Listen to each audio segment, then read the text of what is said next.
साजल रहे ससुरालवा ऐसन बर्बादी है ये सतगुरु साजल रहे ससुरालवा ऐसन बर्बादी है ये सतगुरु साजल रहे ससुरालवा साजल रहे नहीं हरवा ये सतगुरु साजल रहे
सुबह की बेला सुमुहूर्त भजन संध्या की बेला है। ना जाने आज सुबह सुबह मेरे पेट में मीठी मीठी सी दर्द हो रहे हैं। हे देवादिदेव महादेव, लगता है कि इस दुनिया संसार इस घने जंगल में मैं एक बच्ची को जन्म दूंगी। हे देवी माँ, कहावत ने कहा है जिस इंसान का इस दुनिया संसार में कोई नहीं होता उसके साथ भगवान ईश्वर होते हैं। मैं तो एक बेसहारा इस जंगल में अपने जीवन व्यतीत कर रही हूँ देवी माँ।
बानी बेटा ना कर। चुप हो जा, चुप हो जा, चुप चुप चुप चुप। ओ लो लो लो, चुप चुप चुप। जुग जुग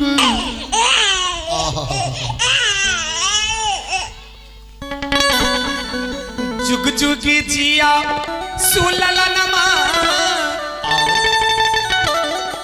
जंगलबा में भाग जागल हो।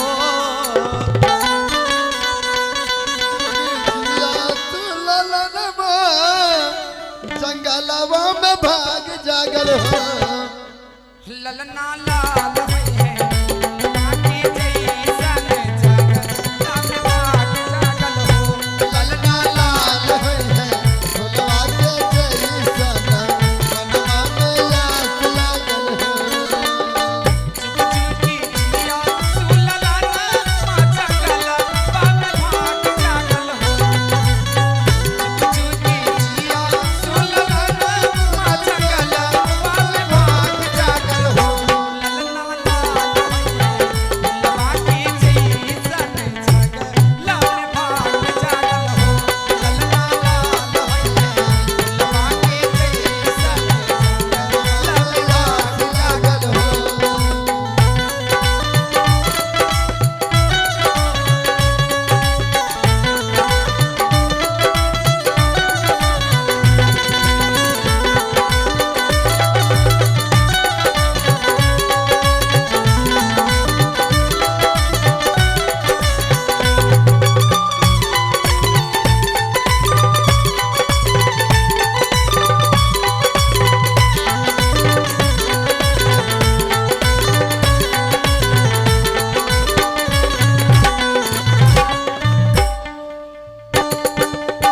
आजू के राती या सुहावन माने वल भावन है। आज के रातिया सोहावना मनवा में आस लागल हो। आजू के राती या सुहावन माने वल भावन है। ललना लाल है फुलवा के जैसन जंगलबा में भाग जागल हो। ललना लाल है फुलवा के जैसन जंगलबा में भाग जागल हो। ललना लाल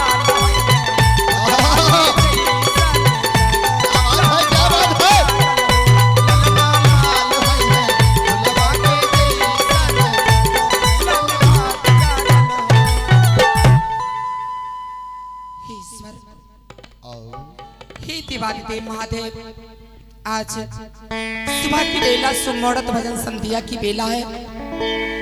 इन सुमुहूर्त पर आपकी दया की याचना से मैं एक नन्हे सी जान को जन्म दिया। हे देवी माँ, मैं सोचती हूँ इसी सुमुहूर्त पर मैं अपने पुत्र का नामकरण भी कर दूं।